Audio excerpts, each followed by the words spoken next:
It's now or never. The story about how that song rebranded Elvis Presley's career in 1960, 65 years ago, this week. Details inside.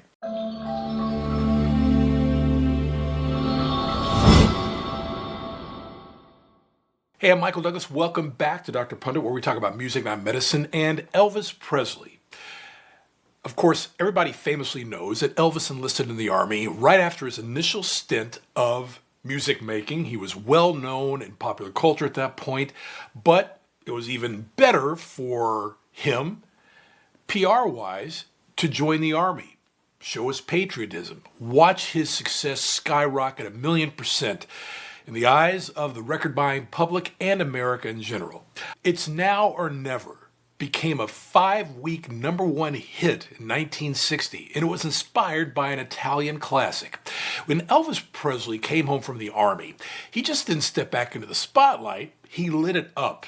And with the romance of It's Now or Never, adapted from the Italian classic O Sole Mio, the king of rock and roll, because he was at that time, claimed his first post-Army #1 hit on the Billboard charts this week, the week of August 15th through the 22nd in 1960. The song camped out for 5 weeks at #1, and it did the same on the UK charts at the same time for 8 weeks. Elvis Presley released the song in July of 1960, just months after returning from his 2-year stint in the U.S. Army. But it was Elvis Presley's time in the Army that led to the song. He heard the Italian song O Sole Mio while serving in Germany and shared the song along with the idea of covering it, very savvy, with his publisher Freddie Beinstock. Beinstock reached out to songwriters Aaron Schroeder and Wally Gold, and the lyrics were written in about 30 minutes in English, of course. The songwriter's update to the Italian song, 60 years into the future, added some then modern elements and an electronic build. This song has always fascinated me about Elvis Presley's career because it came at such a critical time. Of course, he was a king of rock and roll in the late 1950s, but music was changing, even 4 years before the onslaught of the Beatles and the UK invasion of music popular culture in this country. And I think on some level, he really knew this. He needed a song to basically tell America he was back, to restart his career for the next decade. And it worked. The quick turnaround of this song led to one of the biggest songs of Presley's career. It's Now or Never sold more than 20 million copies. And it made it one of the best-selling singles that year, of course, and for the early 1960s.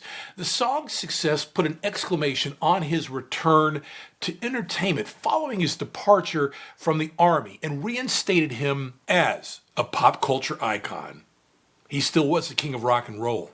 The song also marked a mature singing style for Elvis Presley, critical to his rebranding, allowing him to highlight his vocal range and control. And it's a commonly covered song from his catalog, of course, and its orchestration influenced other early 60s pop ballads. And this sound was the sound Elvis Presley fought for. It's Now or Never debuted in April of 1960 at RCA Studio B in Nashville, Tennessee. That vocal style really didn't come naturally for him, and it's said that he struggled to sing at the end of the song to a level that really was to his liking. An engineer offered to edit and splice the music together to achieve the impact that the king of rock and roll wanted, but he declined and kept pushing himself, Elvis. Schroeder, who co-wrote Presley's version of the song, was in the studio when he was struggling to record. Elvis was a perfectionist. He wanted everything to be right, to the point of having tears in his eyes because Elvis felt himself to be struggling to get the result that he envisioned in his mind.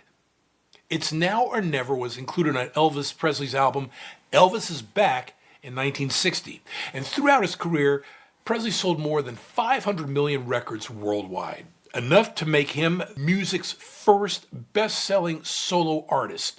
And according to Graceland, his estate, Presley had at least 140 songs to appear on Billboard's Hot 100 pop chart. Of those, 114 went top 40, 40 went top 10, and not more than 20 went to number one. He starred in 31 feature films and had 2 concert documentaries. His 1973 Aloha from Hawaii via satellite was the first by a solo artist broadcast globally and reached more than 1 billion viewers. It's Now or Never has been, like I said, recorded by multiple artists in different genres because it has such an impact. And I think it was more than Elvis Presley really realized. The one that I'm most familiar with is John Schneider's top 40 hit from 1981, his version of It's Now or Never. And one of the best things I like about this song is its impact on one of my favorite artists, Barry White. You'll know that if you follow this channel, I always end the broadcast about Barry White and a lyric from one of his songs, Let the Music Play.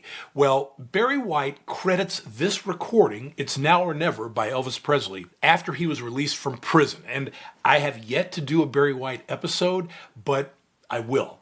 Barry White credited this song to inspire him to go into music, and of course, that career is history. So, Elvis Presley, important song, important to his career, and it happened 65 years ago this week, the 3rd week of August in 1960. I'm Michael Douglas, and if you like what you see here on the channel, please like and subscribe. And as the late, great Barry White always used to say, let the music play. And I'll see you on the next episode.